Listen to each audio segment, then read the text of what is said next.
I don't have to tell you things are bad. Everybody knows things are bad. Everybody's out of work or scared of losing their job. The dollar buys a nickel's worth. Banks are going bust. Shopkeepers keep a gun under the counter. Punks are running wild in the street, and there's nobody anywhere who seems to know what to do, and there's no end to it.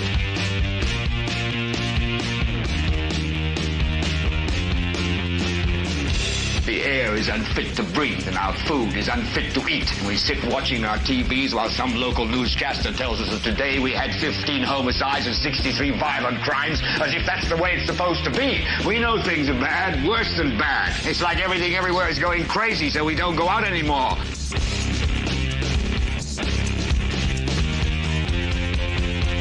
We sit in the house, and slowly the world we're living in is getting smaller, and all we say is, please, at least leave us alone in our living rooms. Let me have my toaster and my TV and my steel-belted radios, and I won't say anything. Just leave us alone. Well, I'm not going to leave you alone. I want you to get mad. I don't want you to protest. I don't want you to riot. I don't want you to write to your congressman because I wouldn't know what to tell you to write. I don't know what to do about the depression and the inflation and the Russians and the crime in the street. All I know is that first, you've got to get mad. You've got to say, I'm a human being. God damn it. My life has value. So, I want you to get up now. I want all of you to get up out of your chairs. I want you to get up right now and go to the window, open it, and stick your head out and yell, I'm as mad as hell, and I'm not going to take this anymore. No more. Welcome there, folks, sports fans and political junkies from all over the fruited plain. Welcome, welcome, welcome. This is the 275th episode of the show. We're going to let me adjust this here.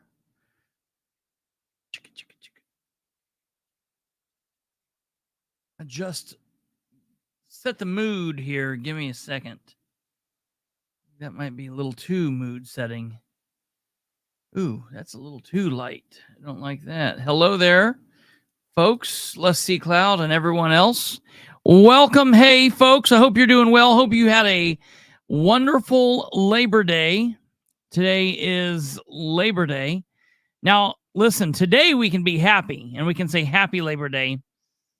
It's the other one we can't say happy. So today we can be happy. We don't have to be all sad and depressed and ready to punch somebody for saying just a passing phrase on a holiday. Hey, welcome there, GW. I hope you're doing well. Welcome, welcome. Let me get over here to the comments so I can see the comments. Hello, Diane. Hello, Leslie Cloud, and hello, StreamYard Duck. I see you there. Welcome. As always, producer Kate and I are here, and we are doing our thing because of the holiday, because it's a Monday, and there's not tons and tons and tons of things going on. We've been into the weekend now. Friday, basically, no one was working or did anything. Saturday, everybody was off. Sunday, everybody was off. Monday, everybody was off. So we've went a good period of days without any government officials in. So we might have a little bit shorter show tonight than normal, but we'll play it by ear. Generally, when I say that, we go about 3 hours. So we'll see. No, I'm kidding. We'll try not to do that. No, but we might go just a little bit shorter. We'll see where the content takes us. For those of you that are watching, I appreciate you being here. You could be anywhere, specifically on the last day of your holiday weekend. You could be doing anything. So I appreciate you sharing a little bit of time with us. If you're here via YouTube, do the YouTube things. You know what that means. Hit the like, hit the subscribe button if you have not. Click the bell if you've not done that. Yada, yada, yada. Wherever you're here from, please share the link. You can do that from anywhere, and you should be able to communicate with us from anywhere. I will tell you that the ability to comment is best from YouTube, just because you get a comment with more people. But hey, maybe you're like me. Maybe you don't like people, and that's not a thing. So you play it by ear, do what you want. So welcome. We are going to talk about something crazy tonight. And you're like, wait a minute, we talk about something crazy every night.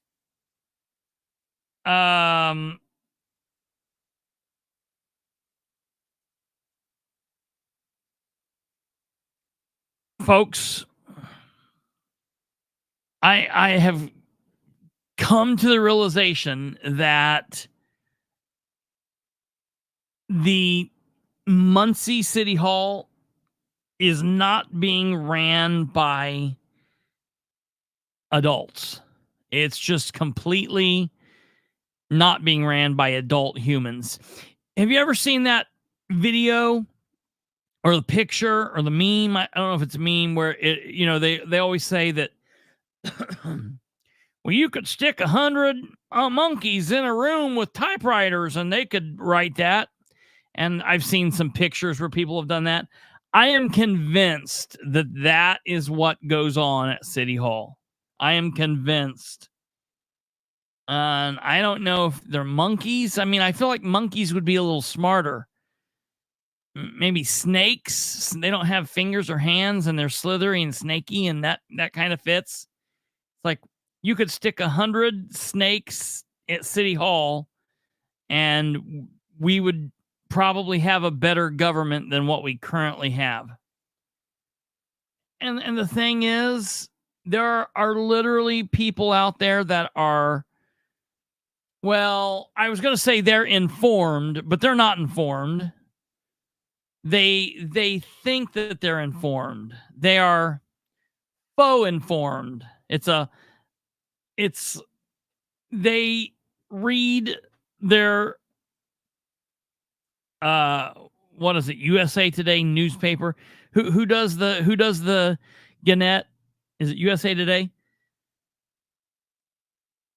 They read the Muncie newspaper that is like anywhere from 4 to 5 days to a week or two old news, and they read the comment and the column by Michael Hicks every now and then. They think that they're smart doing that.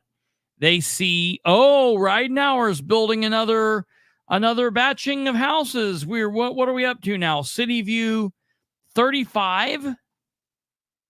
Oh, there's City View 35 going in.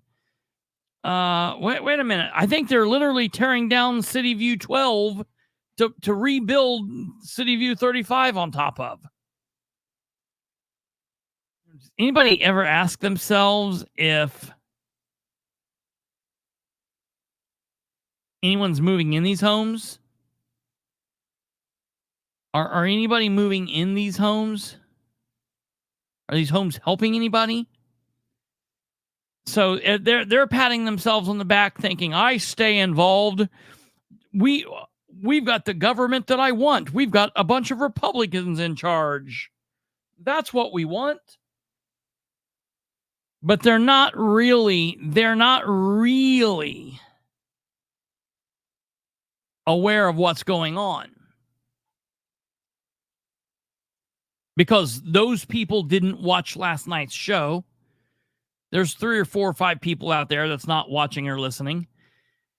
And they're not listening to me say, well, hey, we're going to pass another budget that nobody knows what's in it.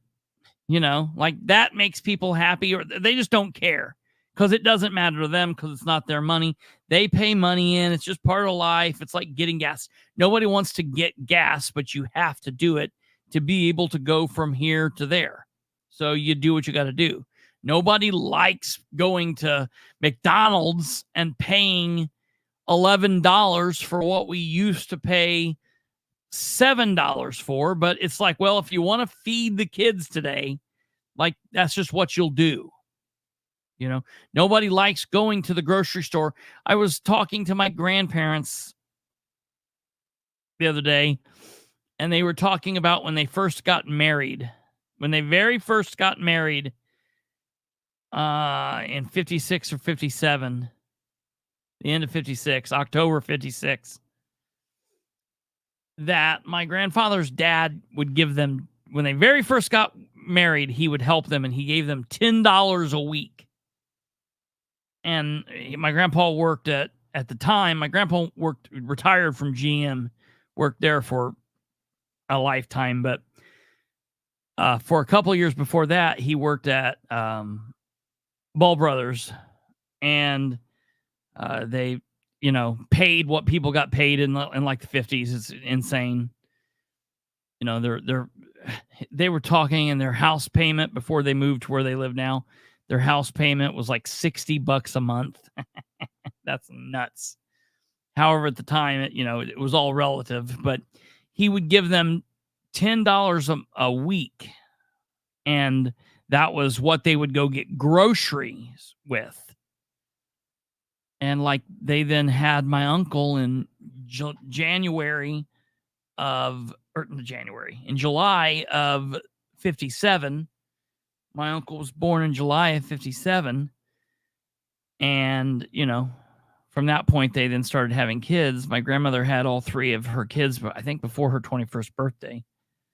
But July of 57, and then May of 59, and then March of 60 was when the three kids were born. But they would get $10 a month or $10 a week, and that was what they would go get groceries with, Boy, that sounds like a fun time.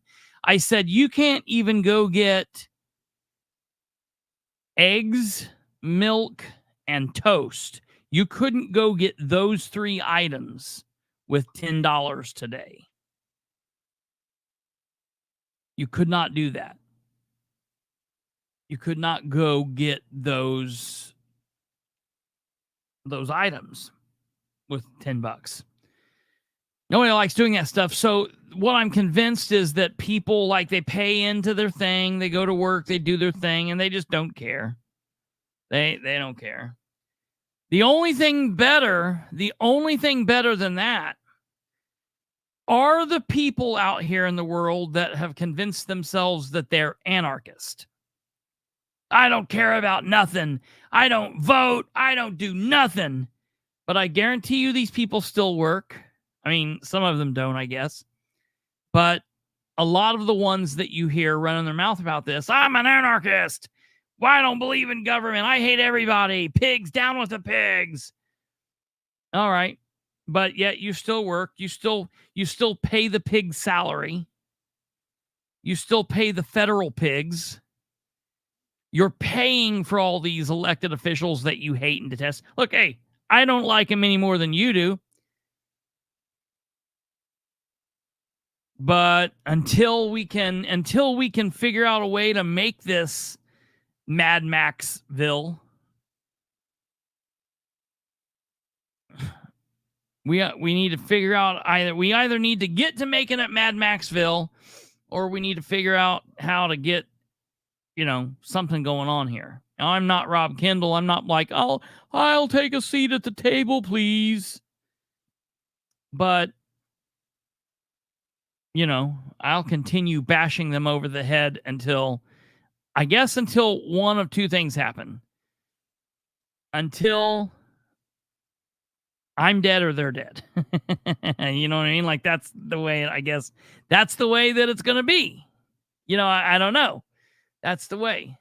I'm fine if it's like, okay, I'm gonna go and do my thing and live down here, but at the end of the day, like, if you fall and break your arm, you're not gonna be able to mend your arm. You probably will need to go to a hospital, right? Like you'll need the care of a hospital. Yeah, but see, the thing is, the Trump or Harris, the Trump or Harris, to me, that's like, yeah, that's a deal, and we'll talk about it eventually. We have talked about it from point to point, and I've got thoughts on it. But to me, I'm more focused on the thing that touches me on a daily basis. I'm more focused with the people in my neck of the woods, in Boulder, Colorado, in Las Vegas, Nevada, in Springfield, wherever the hell Springfield's at, in Buffalo, New York, in everybody's little town and village. That's where people need to be more concerned, because there are the people that you can touch. You can. Hey, Clinton Hummel, I was going to try to call you the other day. I was out in your neck of the woods, and I wanted to stop by and I wanted to look at your property from like around and look at the insanity that the solar panels were doing. But I didn't have my phone. I didn't have your number because I didn't have my phone on me.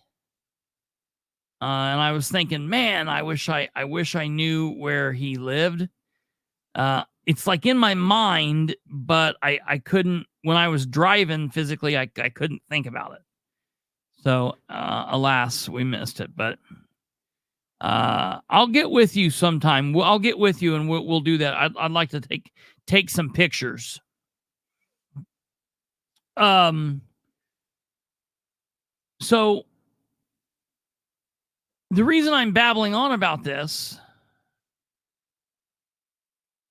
well, I appreciate you. Let me write that down.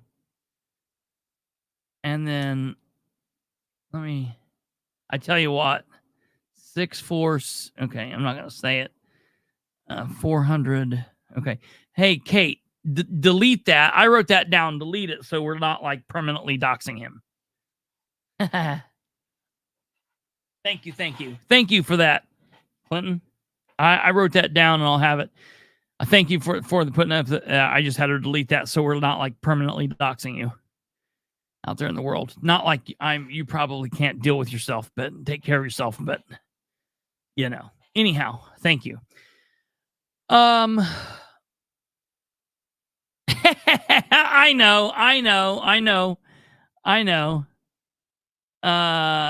Yeah, and see, Chris knows he is right in the middle of the mess. You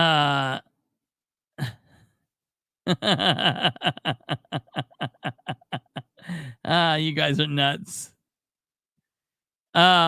So here's the thing.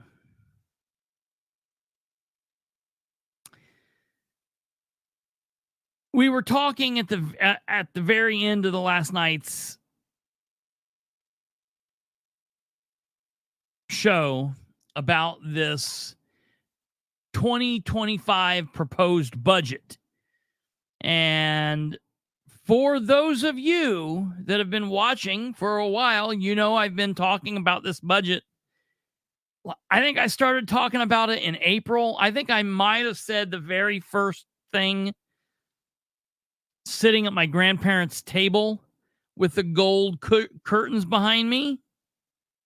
You know what I mean?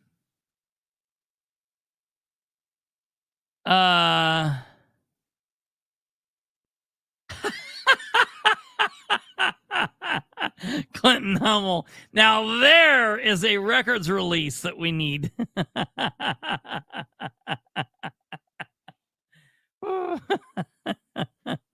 I love it. Clinton's a good dude. I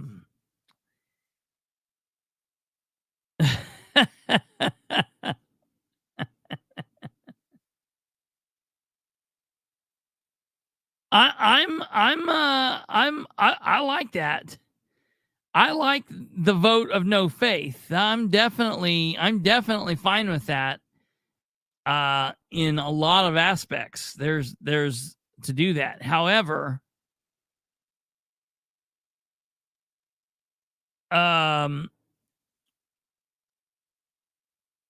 However, I will tell you, the vote of no confidence vote only works, truthfully, if you go pick the ballot up and then turn it in blank. Just not going to the poll, it's like you're not there. But if you go get it and you turn it in blank, then they've got an off count, basically. That is true. I leave a lot of votes blank. I've been to the poll before on a couple of occasions and voted for one person up and down the ballot, just one single person, boop, and left everything else blank. So that's that.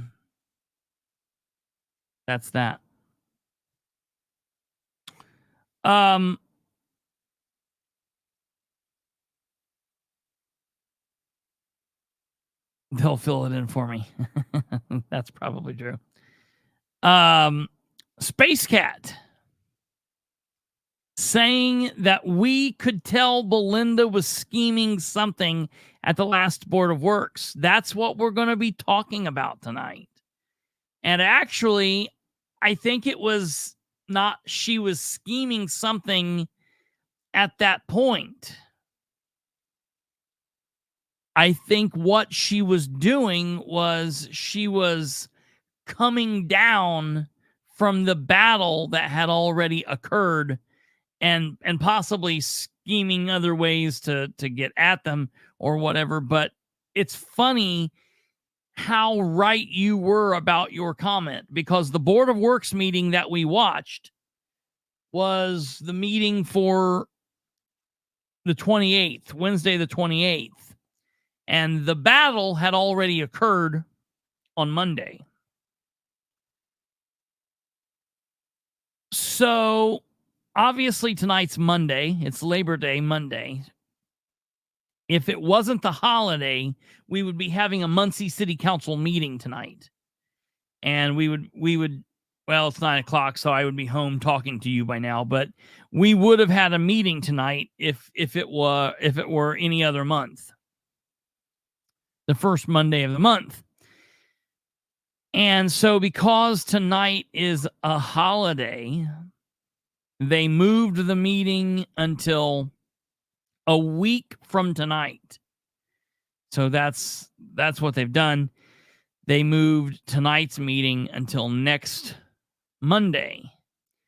So what that means is, in order to get items on the agenda for Monday's meeting, in order to have them on the agenda, you have to have already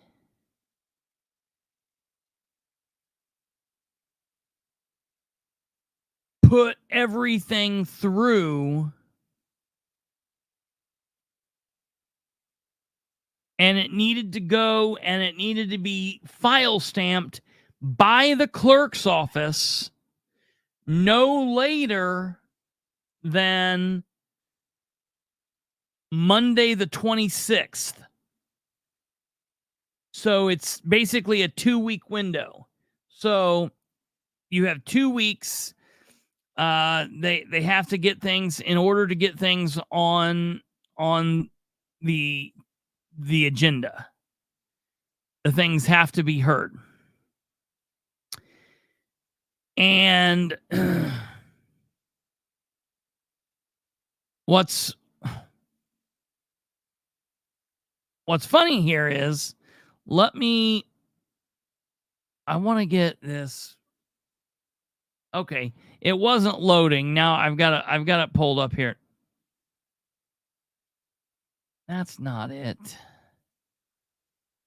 Here we are. I finally got it there, ladies and gentlemen. The agenda. The agenda for the City of Muncie for 2024 for the 9/9/24 meeting. I believe, and we looked at this. Wow, they updated it.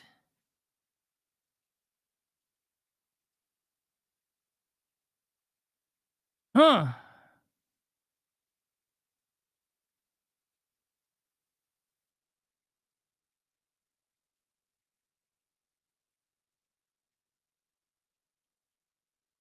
Okay, so this is strange. Normally they don't do this. Let's take a look at this. We'll look at this and see. This is strange. They've changed. They've made it looks funky because of how they've done this. So here's the agenda for Monday. It didn't look at this when I first looked at this, like at the end of last week. So here's the agenda. And basically, let me get rid of this here. What we're looking at, ladies and gentlemen, you can see this is the agenda, September 9th, 2024, public hearing. All right. First floor of City Hall at 6:30. Normally, the public hearings are at 6:45, but they broke this into like two different public hearings, essentially. They broke it into a public hearing, and I know it's because the Muncie City Controller, through the act of the ordinance, had to publish the notice for the budget, and they're the ones that said 6:30. So what they've done is the controller sent notice to the paper of a meeting at 6:30, and that 6:30 meeting will be when the budgets are put forward. Now, let me explain to you what that means. They're going to walk to the podium, the controller. I would assume the controller or deputy controller will be there. He'll walk to the podium and he will say, ordinance, the council will read ordinance 2124 and ordinance for appropriations and tax rates proposed 2025 Muncie public transportation budget. So that's for MITS. They'll read through it, and the council will say, does anyone have any questions or comments, concerns? Anybody that wants to get up and say something can get up and say something. It's a public hearing. So that means this is the chance for the people from the public to be heard, but they will not answer any questions during this portion. It's just for a chance for people to get on the record and to be heard. After everyone's done talking about ordinance 2124, the council reading secretary will say ordinance 2224, an ordinance for appropriations and tax rates proposed 2025 Muncie Sanitary District budget, MSD budget. And the same thing will happen. And someone might get up, maybe Rick Genser will get up and say a piece or not say a piece, or maybe I will, or someone will say, I don't have anything to say really about MITS or MSD. Then ordinance 2324, an ordinance for appropriations and tax rates proposed 2025 Muncie civil budget. This is the 2025 budget for the general budget for the city of Muncie. It's everything. And the same thing will happen. And then whenever anyone is done speaking, they will close that meeting. And if all of that happens in the first 3 minutes, they will then basically adjourn for a few minutes. And then at 6:45, there will be another public hearing where they will talk about Resolution 8-24, a resolution conforming the designation of an economic revitalization area and approving the deduction from assessed value of new real property improvements, Greater Muncie Indiana Habitat for Humanity. They'll give anybody a chance to be heard. They'll then move on to Ordinance 2024, an ordinance for additional appropriations, Muncie Police Department. Of course, this is something new. I knew that the Muncie Police Department would be in tow because at the last meeting, the firefighters were asking for appropriations. And as we have come to learn, anytime the City of Muncie Police Department asks for appropriations, the fire department isn't far behind. And anytime the fire department asks for appropriations, the police department isn't far behind. The fire department came in last time, so of course the City of Muncie is here now. Again, they will give people a chance to be heard, and they will close that hearing out. Then the meeting will be done. And at 7 p.m., the actual city council meeting will then begin. And they will go through what they generally go through: the Pledge of Allegiance, the invocation, the citizen recognition, the roll call, approval of minutes, appointments to boards and commissions, committee reports, and then they will deal with ordinances previously introduced. And that is where they will talk about Ordinance 1624, and they will vote to approve it. I'm assuming that's the ordinance from last time. I'm assuming that will pass 9-0, and I'm okay with that, okay? They will then go through the new ordinances, and new ordinance 1724 is an ordinance to amend the City of Muncie's comprehensive zoning ordinance from the R4 residential zone to the MHR mobile home resident zone for 701 and 703, 711 West 15th Street, lots 1 and 2 in the John T. Eastbrooks Fire Edition, and the lot formerly addressed as 801 West 15th Street, Muncie, Indiana. They'll deal with that ordinance. They will deal with Ordinance 1824, an ordinance to amend the City of Muncie's comprehensive zoning ordinance from R4 residential zone to the BV variety business zone for Lot 1 and the west half of the Lot 9 in E.C. Anthony's First Edition to the City of Muncie, Indiana. They will then deal with Ordinance 1924, an ordinance of the City of Muncie amending the traffic schedules set forth in Chapter 80 of the City of Muncie Code of Ordinances. I don't know what that is. I'll have to look that up in a moment. An ordinance for additional appropriations 2024. Now that'll be this one up here that we talked about during the public hearing. And that will be when they really get into what it is, what it's for, and there can be back and forth with the council at that point. And then they will go with Ordinance 21, Ordinance 22, and Ordinance 23.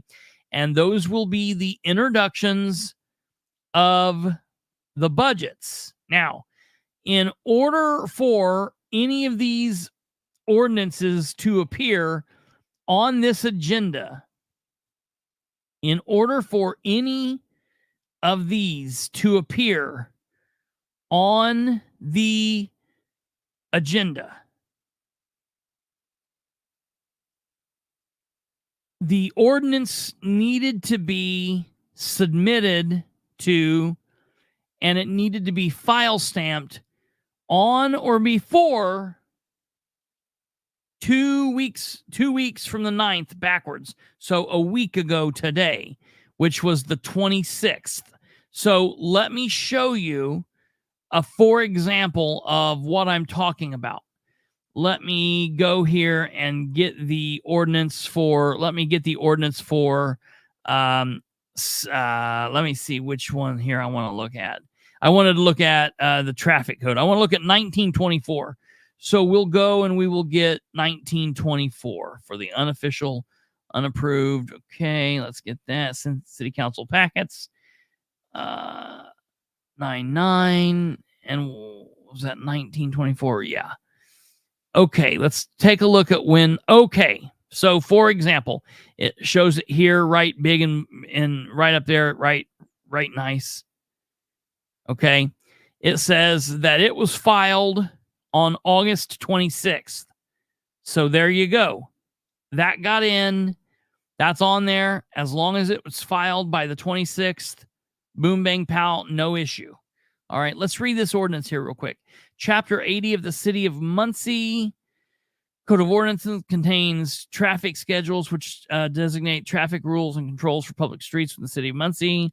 Kenmore Neighborhood Associations request the speed limit for certain areas of Riley Road and Gilbert Street running through Kenmore Edition be reduced to make it safer for drivers pedestrians and bicyclists. All right. I'm okay with that. Yeah, that makes sense.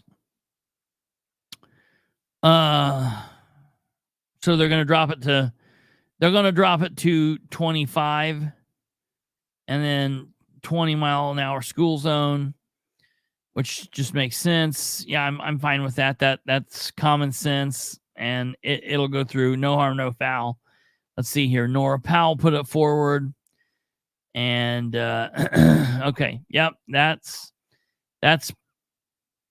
pretty run-of-the-mill stuff. I'm okay with everything going there. Okay, now this is interesting. This is Ordinance 1724. Look when they put this through. Look when they put this one through. This was put through on August 7th. So you see how far back. That was at the beginning of the month. That was right after, basically right after the council meeting, last time. So maybe this was something that they wanted to get in time.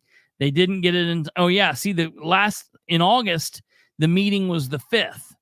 So maybe they wanted to get this in, but they didn't get it in time. So they put it through 2 days later. Let's see who put this one through. This one was put through by Jerry Dishman.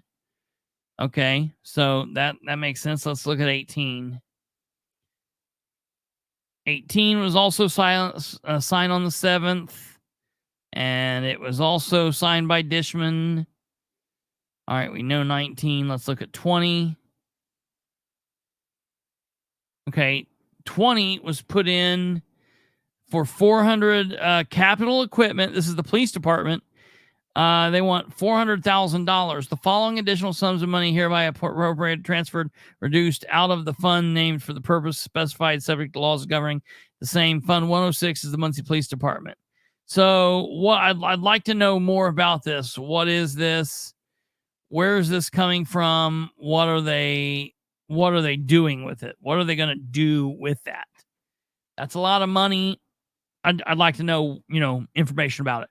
It might make sense. It might be okay. Let's just find out what it is, where it's coming from. Is it their money that they're just moving around? Is it money they're trying to pull from the general fund? Or there's information we need to find out about it. Okay. Now, moving on here. This is Ordinance 2124 proposed for the MITS bus.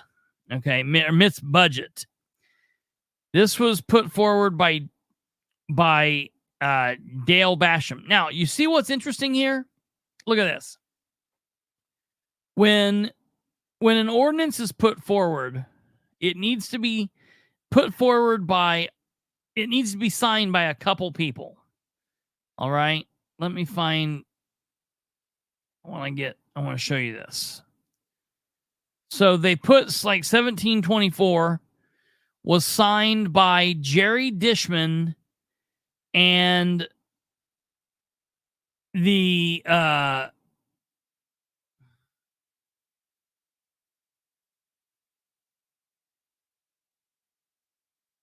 okay, so this is something that the city of Muncie put forward because this attorney is a city attorney. This attorney is a city attorney. But the mayor can't just put an ordinance forward. He has to have a councilor sign off on it. So he went to Jerry Dishman and had Jerry sign off on this. Okay. Now, when we get down here, what was the one? 19. Look at this one. This one is put forward. 19 was put forward by Nora Powell, and she had Dan Gibson sign it. Dan Gibson is the council's attorney. So as long as it is signed, it's got to be signed by the controller of the city of Muncie and a council person.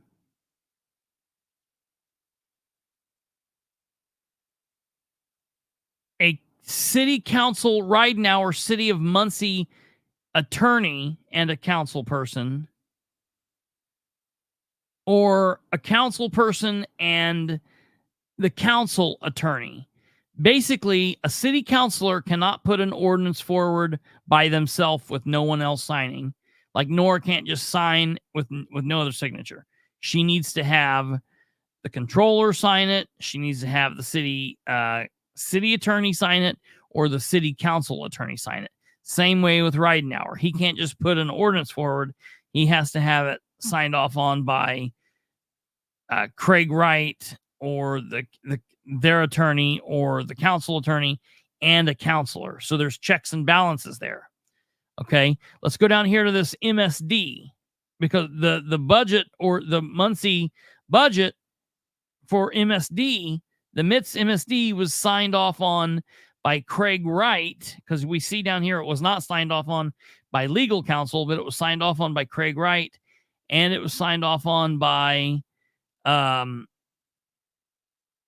Basham. And then we can see that it was file stamped on the 26th by Belinda.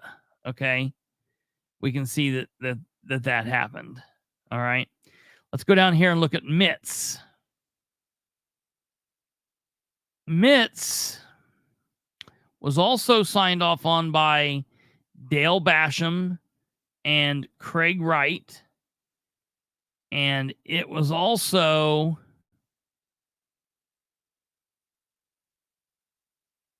file stamped on the 26th. Okay, cool. Let's take a look at this. Let's take a look at Resolution 824 real quick. Obviously, you noticed I skipped that bottom one. Resolution 8 was put forward on August 15th. It was stamped. And this was put forward by Basham, the controller, and the legal counsel. And this is for Habitat Humanity Economic Development Revitalization Area. Resolution 9 was put forward on August 26th, file stamped. And I think that's Jerry Dishman, the controller and legal counsel. I don't know who that is. Okay, let's go look at the budget for the city of Muncie. We've looked at the budget for MITS, and we've looked at the budget for the sanitary district. Let's take a look now at the budget for the city of Muncie. This would be really important, don't you think? It would be really, really important. Let's take a look at this.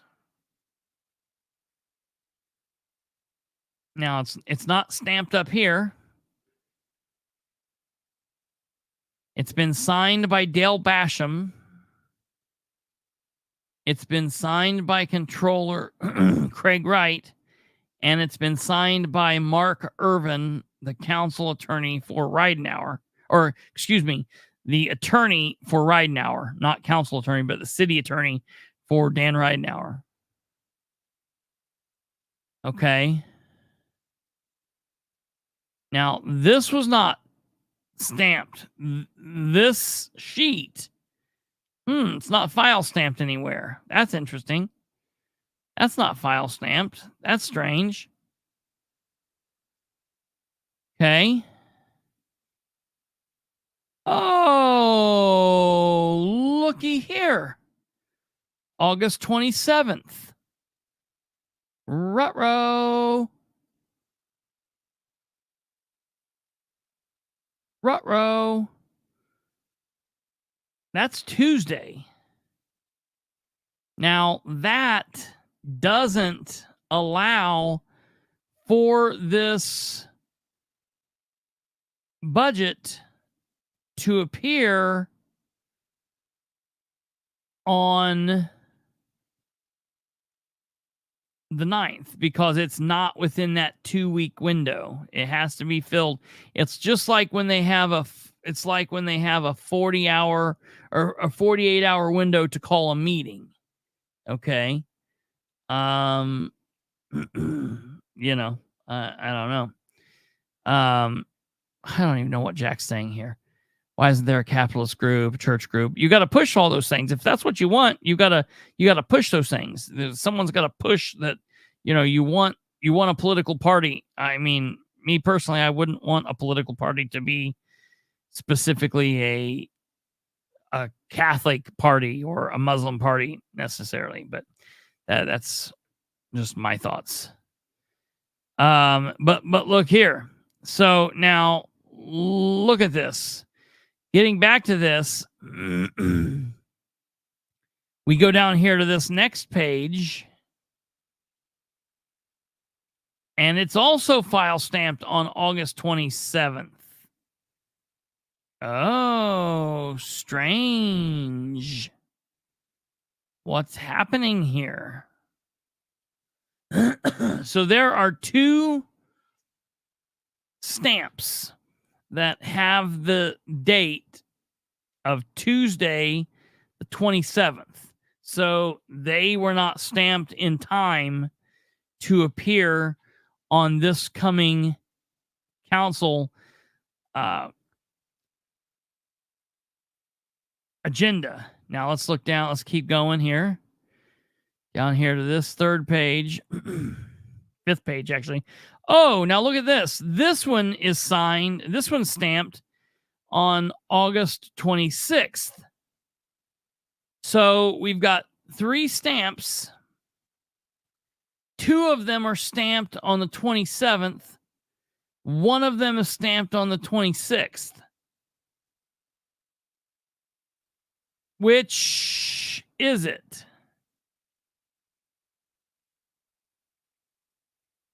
Is it... When was this actually file stamped? Because this is now a problem. Now we have to ask the clerk, when was this stamped? Did this get stamped on Monday the 26th? Or was this stamped on Tuesday the 27th? Now, I'm going to tell you also, in case there are some of you here that did not get this last night. So she looked at page 5. Yeah, right? Like, what's the deal with that? Now, the rest of the pages are not stamped. It's just those 3 pages. So that's all that we have. We have 27 pages here to work with, and 3 of them are stamped. 2 of them are stamped with Tuesday. 1 of them is stamped with the 26th. Now, I want to show you guys something here. If you recall last night, Kate and I were looking at this, and as you guys who were here last night may remember, Kate was looking at this budget from 2025, and this is what she was showing you guys. And on my end, I was looking at the budget from 2024 because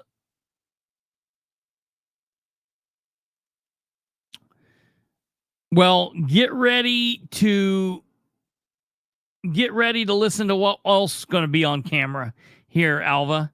I'm slow dripping the information here just briefly. I'm getting ready to give you some crazy information. So because I know there's some people that were not here last night, and I don't know if you guys have watched last night's video or not, but this is important.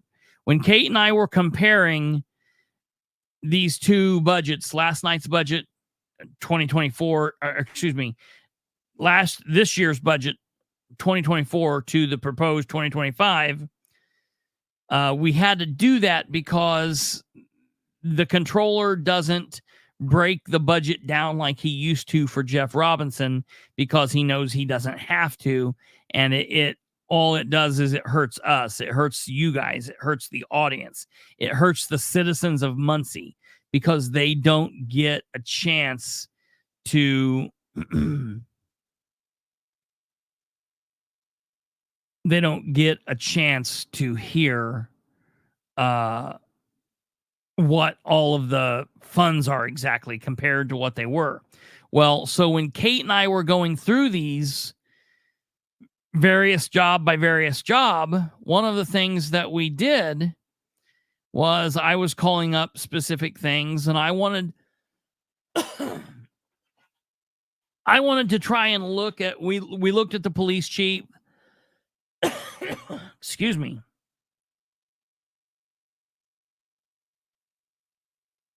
We looked at the police chief. We looked at the fire chief.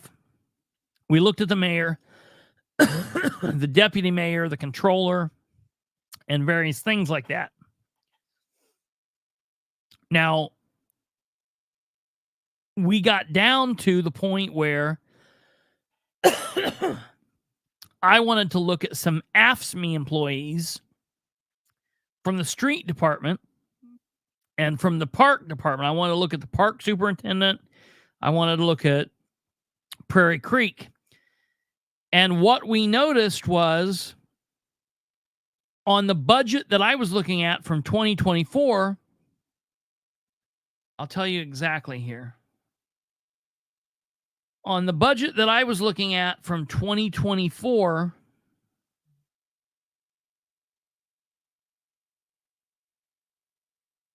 there were 69 pages. However, on the proposed budget for 2025, there are only 27 pages. So I wanted to just look back and say, well, like, what's the deal? Like, what's the standard? So I then went back to 2023's budget. I have 2024's budget. I have 2023's budget. I have 2022's budget all on my computer. And then I now have, obviously, the proposed 2025. The proposed 2025 budget has 27 pages. 2024's budget has 69 pages. 2023's budget has 71 pages. 2024, 2023. 2022's budget was done differently because it was actually done by a different controller. You know, we had multiple people in these same jobs. It was done by the original controller for the city of Muncie under Dan, and he did it a little bit differently. He put it together really nicely. I like the way that he did it. He did it with a little bit smaller print, but the way that he broke it down, he put it on there by several years.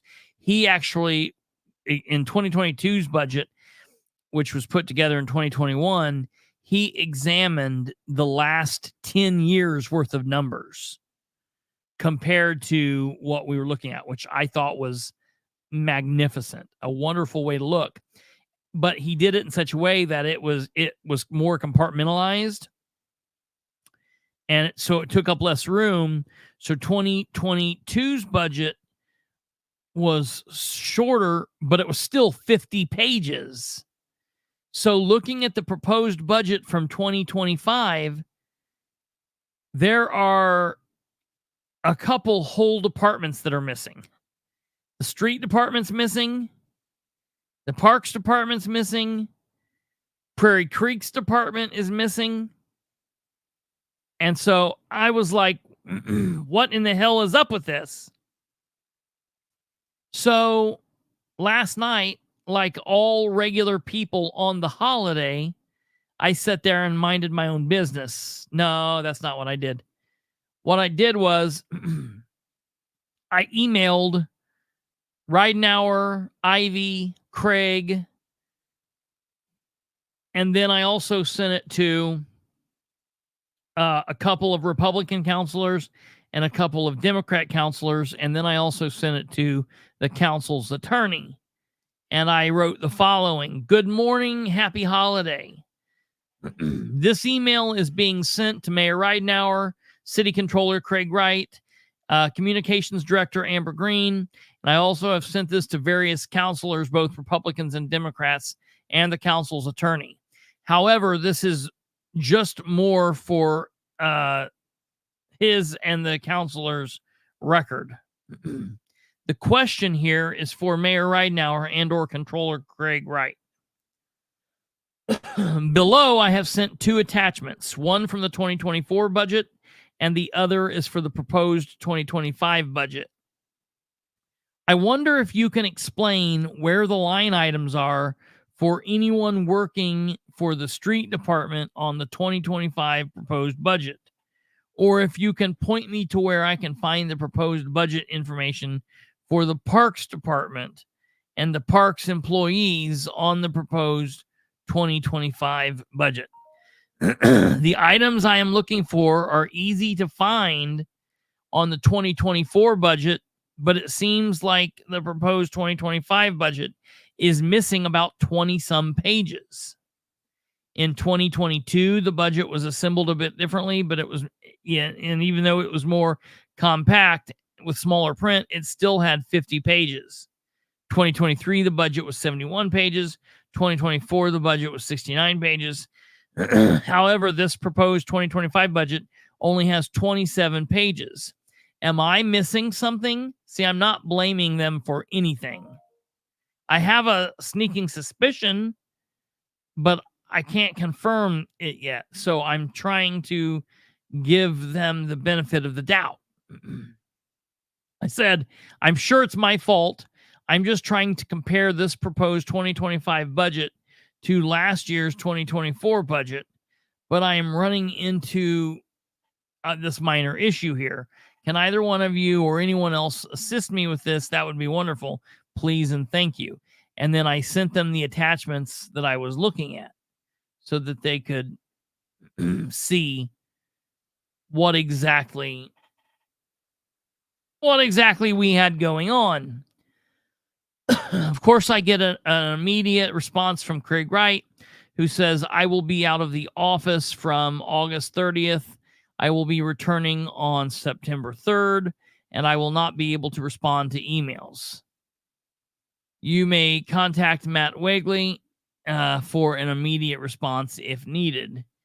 And I thought about emailing Wegley, and I might tomorrow, but I thought, Dan is there, so surely he'll be able to respond.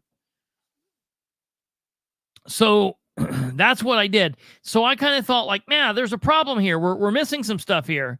There's something crazy going on here. Then, ladies and gentlemen, I heard the biggest crazy story of everything. While talking to a couple different sources of mine today, and I want to make known, I don't feel like I need to specify that I don't get along with Belinda Munson. It's not like there's not like a secret that we don't get along. So I was worried that people might thought that this came from somewhere in her clerk's office, like maybe they were telling me or she was telling me. Kristopher, you call the woman the cardboard box. Cardboard box, yeah, right. It's I imagine there's a little bit of animosity there. Yeah, right. Well, I just want to make sure people are aware of that. You know, I don't want, because it sounds like there's already a problem going on at City Hall. So what I'm stating to you all here is I have sources at City Hall, and yeah, I would even say it's probably fair to say there might be a couple people maybe in the clerk's office that talk to me, but this did not come from anywhere in the clerk's office. This is being spoke about in all recesses, all dark corners of the Muncie City Hall, that there was a massive, and when I say massive, I mean atomic bomb explosion, head blowing up, massive fight, massive argument that took place at some point during the day, during the late afternoon into the evening of Monday the 26th. And the reason that argument, that big going on, the big happening happened, the reason that happened was because they brought, apparently, the budget for MITS, the budget for MSD, and the budget for the city of Muncie to her to be stamped. And as we saw, she stamped, obviously, MITS the 26th and MSD the 26th. But I'm hearing that she pitched a bitch. She threw a fit because she did not want to accept the budget for a very specific reason. I'm hearing people saying that she was telling them that her office was closed and they could not take this. Now, it is true that the clerk's office closes at 4 p.m., but I also know that standard operating procedure is, as long as she's willing to take it and as long as they will stamp it before 11:59 p.m. on that day, it counts, and it has absolutely counted in the past. But she was holding her own and saying, no, I don't want to do this. And the reason she was saying, no, I don't want to do this, is because she was mad. Why was she mad, you might ask?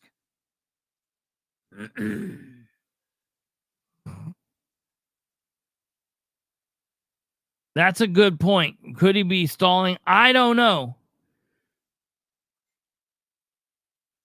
I don't know. I don't know, Stumblefoot. I really, really don't know. Technically, he can't be doing that with the budget. He cannot be. So Stumblefoot is saying, a commenter is saying, Dan wouldn't be stalling the release of the rest of the budget because of a certain union contract, would he? Listen, the very first thing that a lot of people ask was, does this have something to do with the AFSCME situation because of the departments that were apparently left out or left off? I understand why people would ask that. I definitely understand why people would. I don't know.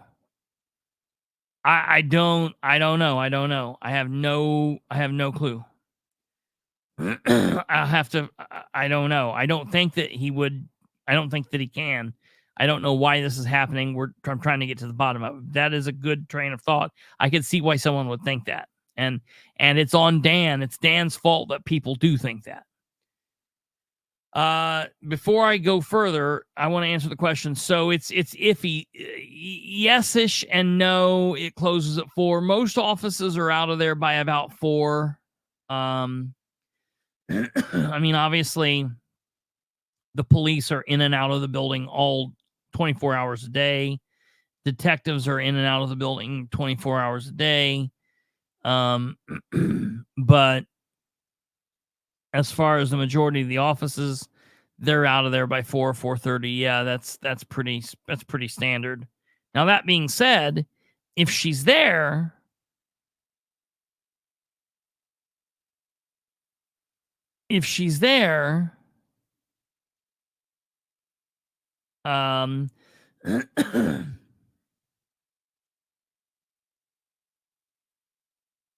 nothing stops her from stamping it, which she's done in the past. Now, I'm going to get back to that here in a second, but I want to answer Space Cat's question about Adam Leach, and the answer to that is yes and no. If he was not a contract employee, if he was still being paid as the street superintendent / city engineer, then the budget would show what his specific line. If he was a department head still, it would show what his specific salary was. However, because he's not a department head any longer, because he is a contract employee, no, it does not show what his salary, what his payment is, because he gets paid as a contract employee, and I'm pretty positive that he's paid out of edit. So all it does is it shows one lump sum for edit, how much Dan gets, and then he pays what he pays out of there. And we have no real accounting.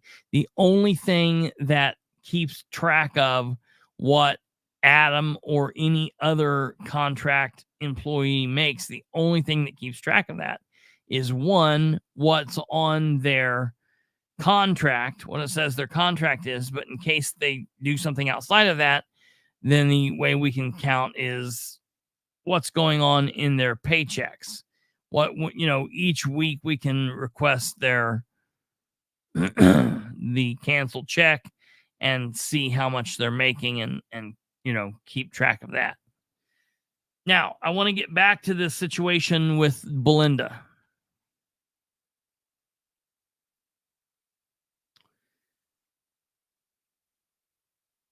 I'm telling you that she said that she would not stamp this because it was at the end of the day, and there was this big hubbub.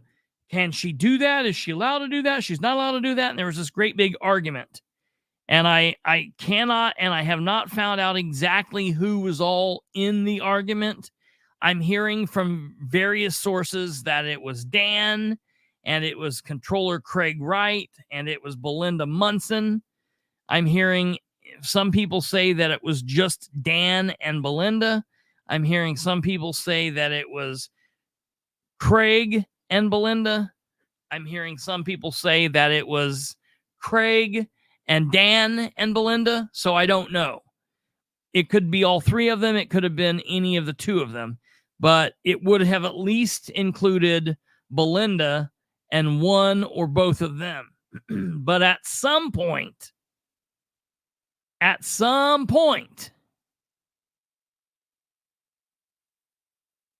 the argument, the disagreement, the discussion, call it possibly the fight, got so crazy, got so loud, got so heated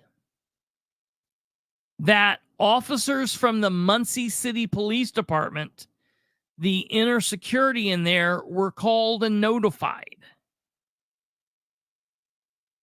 Now, Muncie is not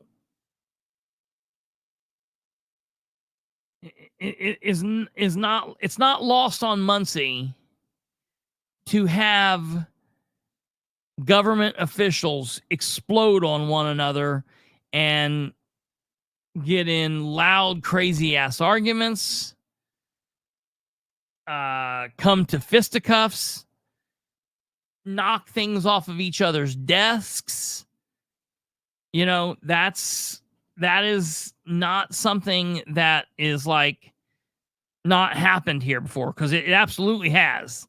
That has happened here before. It happened between Rick Spangler and Ashley Nichols, Phil Nichols' daughter, the lady that used to be on the election board. It happened between them. Security's been called. Will Statham has been in a fight and punched somebody in the nose. I mean, we've had people fighting. That's like a Muncie political pastime.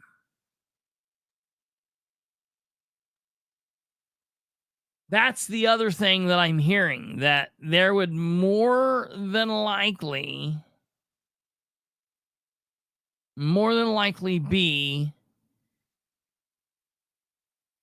body camera footage of this, and or City Hall security footage of this, which would be, should be, will be, better be all absolutely requestable. Well, Space Cat, that's the thing. Space Cat says, I'm surprised there have not been more fights that have broken out under the Ridenour administration. There have been. I think. I would contend that this is pretty much par for the course. We just haven't found out about it. The wrong thing has happened and someone's not got me information. I think more, I've been saying since, when did COVID hit? March, February of 2020. Ridenour took office in January of 2020. And I've been saying since March or April of 2020 that morale is low in City Hall. Oh, yeah. Yeah, definitely. They will slow walk me on the body cam. But I will, you better bet your ass I will absolutely get that footage. That's just absolutely a promise that you can take to the bank. I will fight them. I will fight them for that. Hold on here. Let me see if I can show you this.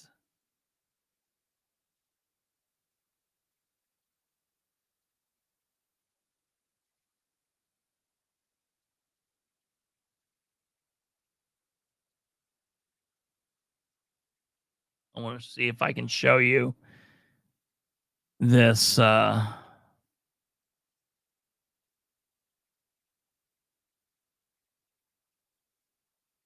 Show you the stuff from the past here briefly. Pretty good stuff. Pretty good stuff here. Yeah.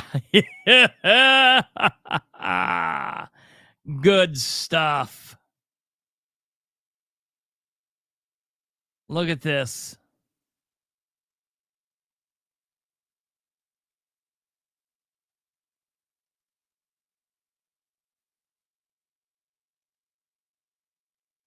Wow. I love seeing these old comments. All right, I'm going to show you guys this.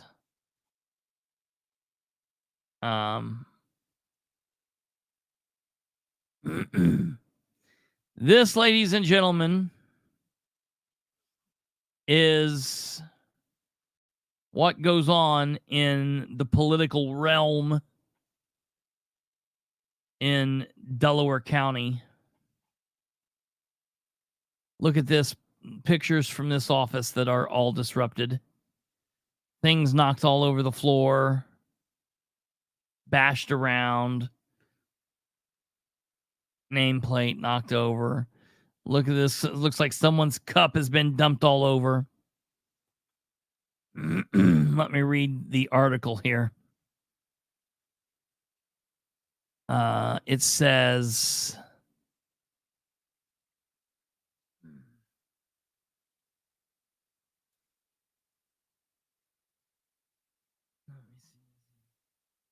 It says,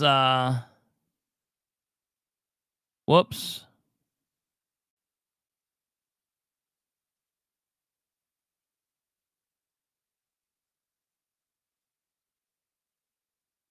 Oh, right here we go. Okay, it says, this is what happens when you don't follow the orders of Ashley Nichols, a Delaware County clerk employee, daughter of former Delaware County Democrat Party Chairman Phil Nichols, and sister of indicted former Muncie City Building Commissioner Craig Nichols. Ashley Nichols was charged with disorderly conduct for this. County Commissioner Shannon Henry and James King asked our current Delaware County Clerk to fire Miss Nichols. However, he refused and told the Star Press that we were moving on. On Tuesday, you have a choice. Re-elect our current clerk who refuses to do the right thing and stand up to the Democrat Party bosses, or elect Rick Spangler, who will refuse to stand up to the Republican bosses. Honesty, integrity, and accountability, you won't find them in Delaware County. Vote for some idiot. That was just basically a post that the Republican Party put out. But I love seeing all the people comment. It's so amazing to me. It's just so amazing to see some of the people comical. And so there have been other people that have flipped desks and like I said, hit people and just done all kinds of crazy shit, man. This is just par for the course for Muncie. This is really just par for the course for Muncie. So I'm waiting to see, of course, what all happened. I have a network of sources that I talk to within City Hall, and it's kind of like it's kind of like the very different layers of hell, the different layers of hell in Dante's Inferno. I have various people that are on different layers of the trust. And what they tell me, I have some people who, like, you know, they're deep down. They're as far down that, man, they've been there a long time. They know what's going on. And when these people speak, I shut up, I listen. And I only need like one of these people to come to me. If one of these people come to me with something, I can take it to the bank. Generally, if one of these people speak, I don't even wait till 9 o'clock. I'm already making a post. I'm trying to go live earlier in the day, because when these people speak, it's something big. Then there are people that are like right above them that, like, I'm like, oh my, this definitely gets a post, and I will definitely be talking about this tonight. Then the people just above them are like people who, like, they'll tell me, and I'm like, oh man, this is a good information. I'm going to check out with a couple of other people to see if they're hearing the same thing, or wait till I'm talked to. And there are those people that, like, when one of them calls me, chances are I'm going to hear it from 2 or 3 other people. It's just a matter of time of when they can get to a phone, when they privately can get a hold of me. And then there are people above that, like, when they tell me stuff, I'm like, okay, that's pretty good. I need to ferret it out. I need to find other information. And then lastly, there are people who tell me stuff, and I'm like, man, I really would like to run with that, but I need to verify if this is true or not. And, you know, sometimes it is. Sometimes it's a little bit different or whatever. And sometimes it's, you know, it's just different, you know. And so that's kind of what's going on there. I need to verify from a couple of other people what exactly happened, who exactly was in there. Apparently this was something that drug on Monday night, that this was not something that was just like a one and done. It was like back and forth, and that they went on, that Dan had to be involved for longer than he needed to be, and there's a lot of things that occurred here. Have I even told you why yet? This is the magic of it all. I was just getting ready to ask you what the kerfluffle was all about. What the kerfluffle was about. Ladies and gentlemen, the breaking news. Because this, in my opinion, is breaking news. Again, it happened a week ago, but we didn't hear about this. We didn't know about this.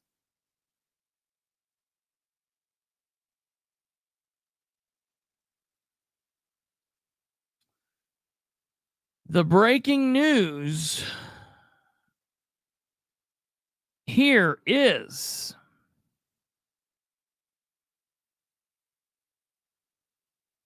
what caused this was the fact that I want to say it. when they brought the budget down to her, it did not include the $9,000 or $9,000 and some dollar raise for the clerk that she wanted.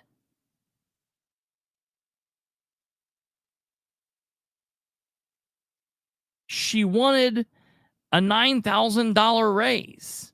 Here it is. Here it is.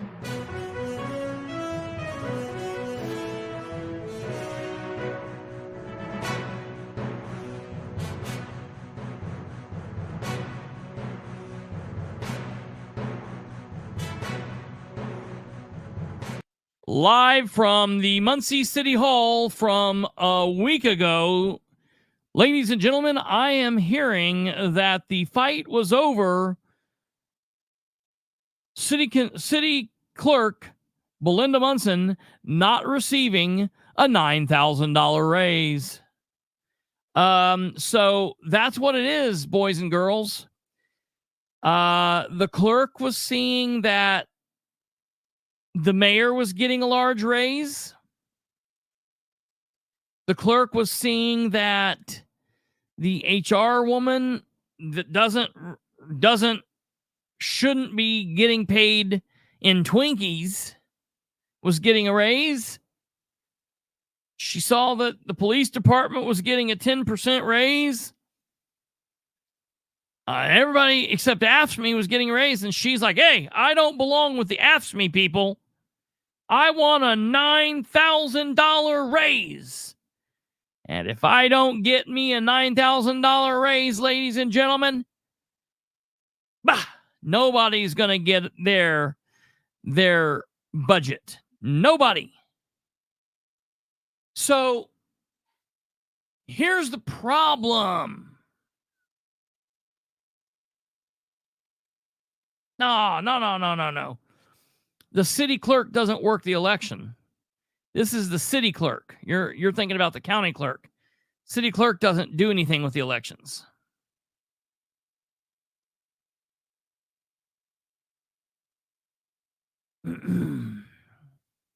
Belinda just needs to dox everyone in City Hall in order to get that raise. I think they did that. I think that's already been done. That's hilarious.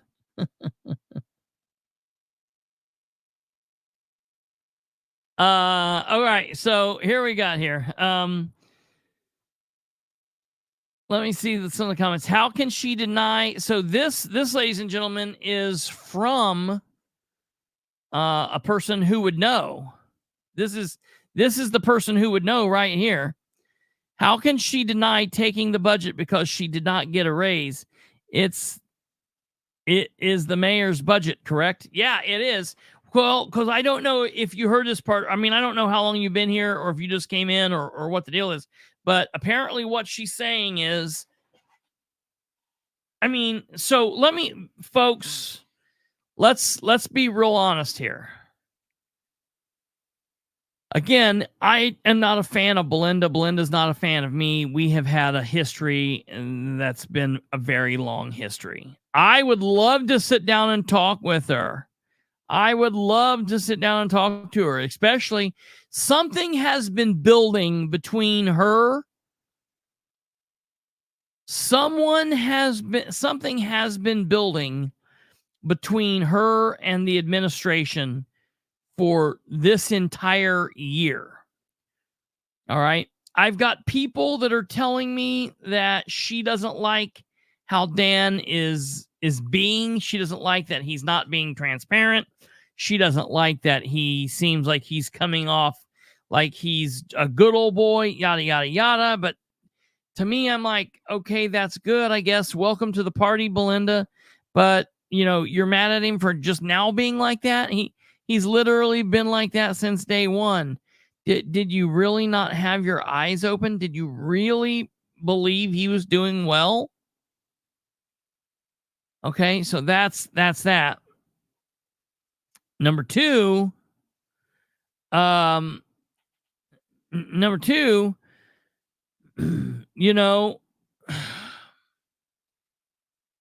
listen, there was the allegation a week before the 2019 election that she battered a renter of hers 1 week before the election.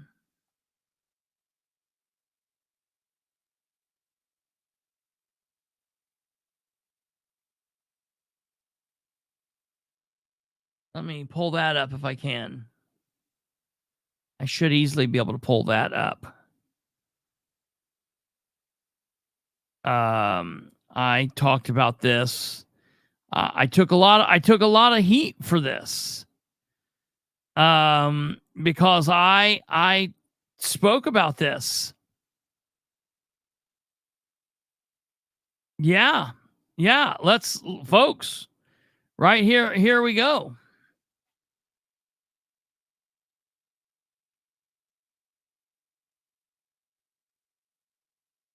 Ladies and gentlemen, here is a police case report from November 1st, 2019. Suspect, Belinda Munson. Victim, Adam Cravens. Incident, battery. Here's the summary.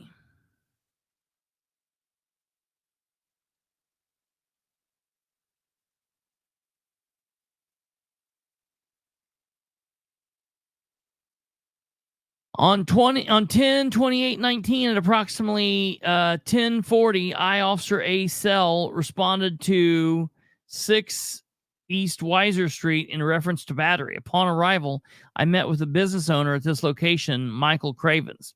Cravens stated that at approximately 10:30 this morning, his landlord, Belinda Munson, was on scene arguing with him about money. He advised that the two currently have a verbal agreement for his lease of this location. The agreement is that he only covers utility costs for 1 year, which he said is through next March. Craven said he does not know why Munson is claiming he owes her money today. I advised Cravens that he should attempt to obtain a written lease agreement to avoid future issues with his landlord. Craven stated that he has no relationship with Munson other than the tenant leasing her property at 600 East Weiser for his business.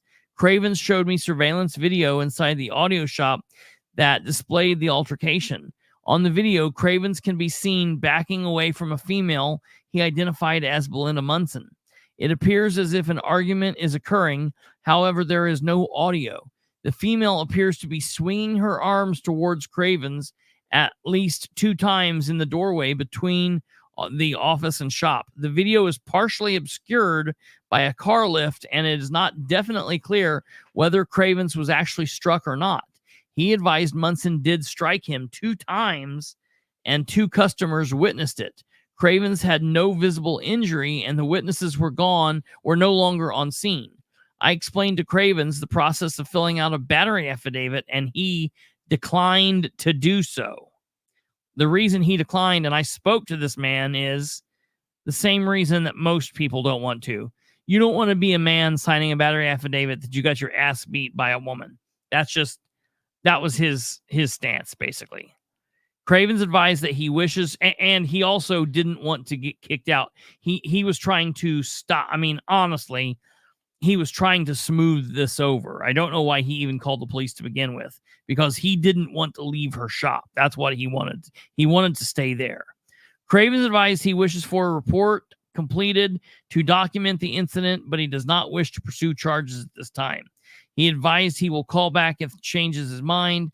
Craven stated he will try to save the surveillance video in the event that he has future altercations with Munson or wishes to pursue battery charges at a later date. Cravens stated that he intends to find a new location to lease.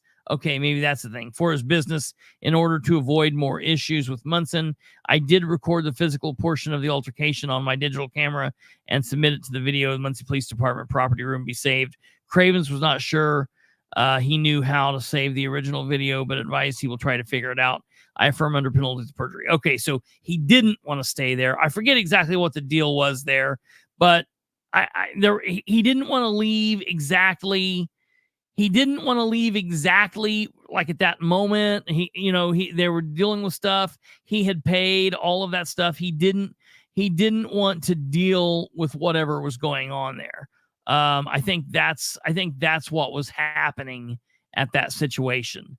And so he didn't want to, he whatever was going on, he didn't want to have to like immediately try to vacate or whatever. And that was the situation. I spoke to him on the phone a number of times, and I was like, dude, why would you not go through the steps of doing what you need to do? In her defense, though, sometimes tenants do screw over landlords. Yeah, it does happen. I understand that. But you can't batter people over it. My grandparents were landlords for years and years and years. I definitely understand that. But listen, Belinda stuck me in the back of City Hall chambers during like our first or second meeting when she was the clerk. I've said this multiple times. I was walking behind the chairs. She was walking at me. There was enough room. If neither one of us moved, there was enough room where we would have passed by each other.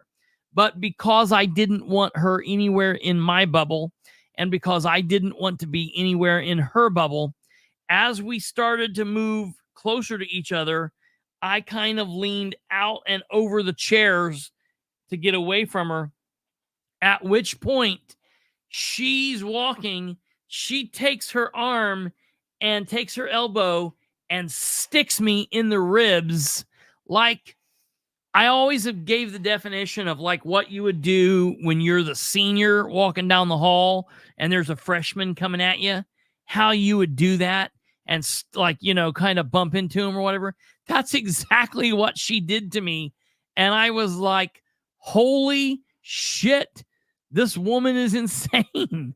Like, she did that in City Hall where there are cameras, where there were people around.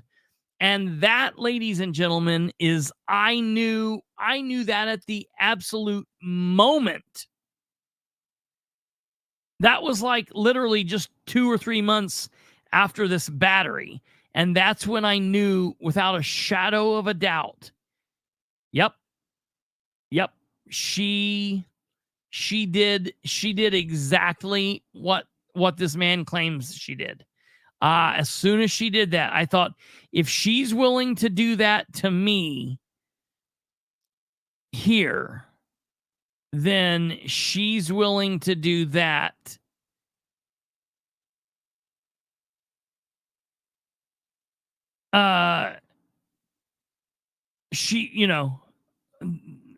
if she's willing to do that, yeah. It was very, very, very, very, very strange. I was very strange. Give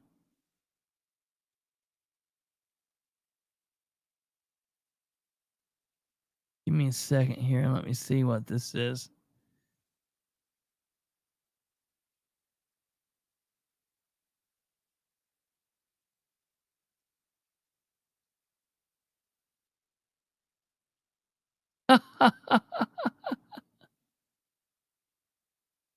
Let me see here 1 second.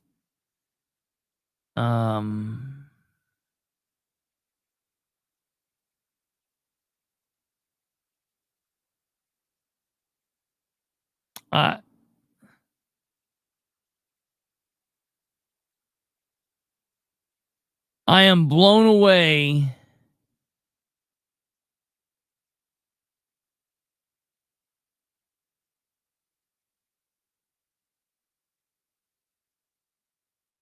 I am blown away at the comments on this post. I was just reading down. Man, sometimes it's really worthwhile to go back through and take a look and see just what exactly was happening, what, when, where, who, and why, because it's amazing to see the amount of people that have flipped sides or that have changed. It's really, really, really just quite interesting, honestly. So, okay, that, ladies and gentlemen, is that. I want to let me see. I've got one other thing here I'm trying to locate to show you here. Give me 1 second.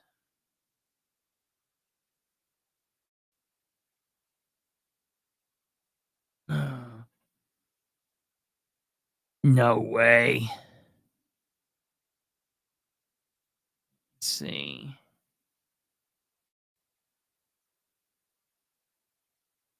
Aw. No way. Okay. Well, that's that is what it is. Okay. So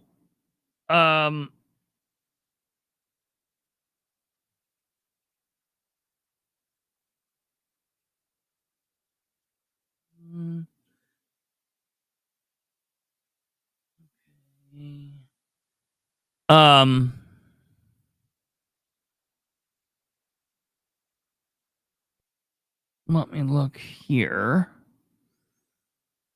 Lastly,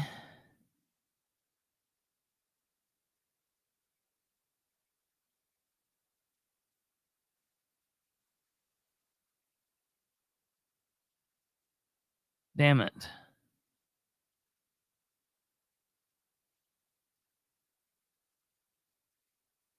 Okay, it is what it is. All right. So I just want to make sure the very last thing we say here is that none of these people are in the right. I want to get that out. If Belinda is not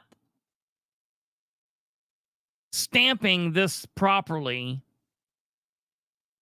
because she didn't get the raise that she wants or feels that she deserves, then she needs to stamp this through, allow the council to deal with this, and talk to the council about it. Now, the council cannot increase the budget. The council can only cut the budget. However, the fiscal body can talk to the mayor, talk to the controller, and they can see if that can be raised. Does she deserve a $9,000 raise? I don't know. Does Ridenour deserve the raise that he is getting? Does Ivy deserve the raise that he is getting? Does Matt Wigley deserve the raise that he is getting? Does Craig Wright deserve the raise that he is getting? It's questionable. Another issue here is with Ridenour doing what he does when he picks and chooses who gets what raises and who doesn't, and what's happening and what's going on there. You know, they make it fair, then they don't make it fair, then they make it based on performance, and they don't make it based on performance. So it's total mass chaos up there. So that is issue number one. Okay, she can't just, Ridenour's in the wrong with how he's doing things. The controller's in the wrong with how they're doing things. Belinda's in the wrong with how she's doing things. And it leaves the city council, and then it leaves the citizens, more importantly, here in the lurch. Which stamp will they legally go with? The 27th to 26th. That's going to be interesting. I'm not really sure. Need to find out what the deal is. Need to see what goes on there. There is a little bit of concern with that. Alva said, and I want to talk about this. Alva said that he believes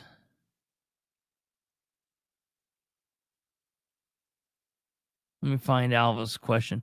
Alva, well, I guess I don't need to find the statement. Alva said somewhere that he believes that, oh yeah, right here. The council needs to grow some balls and vote down the budget and not give them a raise. Well, let me tell you what that does. All right. I want to speak directly to the council right now. And I'm going to make sure that they hear this and that they know this. To the 9 council members. I've thought long and hard about putting this out or doing what I want to do with this. But I'm just going to be clear. I don't care. Put it out there. There are a lot of people that are saying that the council just needs to not vote this budget through. Screw it. Don't vote it through. Just sticking with 2024 budget all over again. That's the weak way out of this. That's the easy way out of this. That matter of fact, 2024 was a good budget for Dan. I don't think that hurts him. I don't think that's the way that you punish him for effing all this up. You got to play political chess, not checkers. Dan Ridenour and the controllers playing check. I don't even know if they're playing checkers. I don't even know if they're intelligent enough to play checkers. I think they're playing Connect 4. They're playing jacks. They're playing jacks. Mm-hmm. Well, just throw it out there and see what gets hit. Yeah, that's right. That's exactly right. And then bounce and grab what you can back. Yeah, I think they're playing circle jerks, but yeah, anyway. Well, I'm not touching that one with a 10-foot pole. That's what the clerk said. Anyhow, no, this is what they need to do. They need to introduce it. No, they can't cut. No. So here's what happens. Their choice is they can approve. They can introduce the 2025 budget, and they can make cuts on it. They can cut. And then they can vote to keep that budget. Or they can not introduce it and just fail to do anything. And when the clock strikes midnight on the 1st of January, when we're living in 2025, Muncie's municipal government will be getting paid like it's 2024 all over again with that exact budget. They can't do anything with it. It'll be that budget. The other thing they could do is they could go through, they could cut, and then they could not vote for it or vote it down, and that could still happen. What I would do is I would introduce this budget. I wouldn't fight it. I would introduce it. I would hold the budget meetings. I would find out which and where and how money needs to be. And I would tell the mayor what I wanted him to do. And if or when he did not do that, I would cut his deputy mayor. I would cut all of his stupid bullshit jobs that he's put forward. Cut it all and vote and approve that. Send him a clear-cut message. Don't screw around with the budget and budget time and the budget. Don't do that. That's what the council needs to do. So I'm going to be looking into this. I'm going to be getting more information about this. There's a lot going on here, folks. I'm just going to tell you, morale-wise, we've got idiots up there causing such an ordeal that the city police is needing to interject in between elected and appointed officials. This is a low part. They're like, we don't want the comments on the city's Facebook page. It embarrasses us.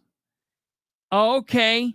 Why don't you put it out there that the mayor and the controller and the clerk keep getting the police called on them in this lovers quarrel that they're having? It's not good, folks. It's really crazy. It's really crazy. GW, I see that. All right, ladies and gentlemen, we are out of here. Of course, I'll be writing about this. We'll be putting this information out. I've got lots of questions about this. I'm sure we'll be talking about this as the week continues. We're just now scratching the tip of the iceberg on this. There's a lot to cover, a lot going on. I do want you guys to be aware, because it is important. Obviously, we are 64 days from the election, the big 6-4. So if you need help, if you're not clear in the head with what you're wanting to do, let us know. As we get closer, we'll be covering the national stuff, and we'll be talking about all of that. That's important. Today is obviously Monday, the 2nd of September, which means we are big 245 days without communication or correspondence from Dale Basham. Last night, I was looking for the video feed of when he said, I'm going to be a voice and a vote for the mayor. As soon as we kill this feed tonight, I'm going to take some time and look for that so we can start playing that. But I wanted you guys to know this is something that we're still keeping our eye on. So that is that's big, and it's gross, and it's really stupid. Man, I'm gonna try to do a haircut this week. I'm gonna try. I just don't know. It's gonna if we get any more busier, it'll be nearly impossible. But I will try to get it done this week. So lastly, yeah, he definitely did say it. He definitely did say that. I don't know, Jack. I'm going to try to do it this week. If I can get it done Thursday, I'm going to go in Thursday and get it done. I think I have a small window of time on Thursday. I might be able to get her done. So we'll see. He said that at his announcement that he was. Yeah, it was his announcement. It was his official announcement where he said that. So, I mean, and that's verbatim what he said. I about fell on my chair when I heard that son of a bitch say it. Let me see here real quick.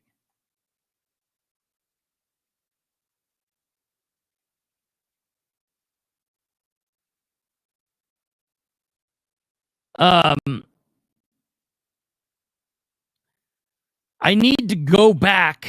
I know where it will be. It's just going to take me some time to go back and get it, because it will be in one of the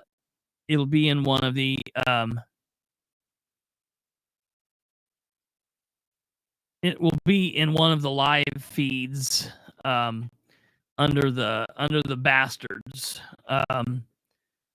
Or under a Bilbrey Live. So I will find it there, and we'll take a look at that. But all right, folks, we will see you guys back here same time tomorrow, 9 p.m. Eastern. Please share the show with everyone you know. You know what to do. You guys are absolutely awesome. We would greatly appreciate you doing all of the YouTube things, but hitting the like and sharing the show and subscribing to the show and clicking the bell and doing everything is just that's all we ask of you. No, we ask no more of you. All right. You guys have a good evening. Take care of yourselves. God bless each and every one of you. We'll see you tomorrow. Good night and good night.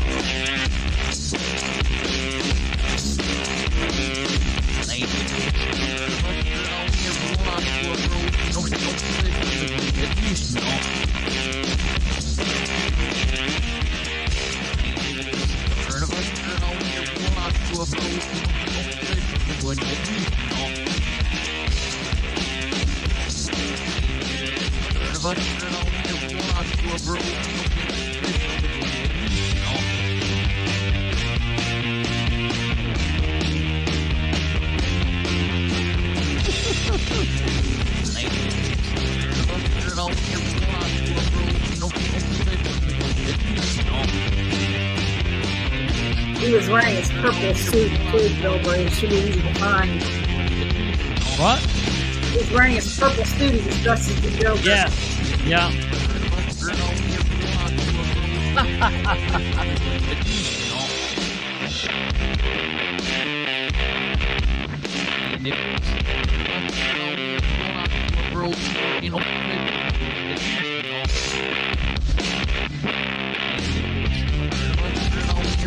Good night, damn it.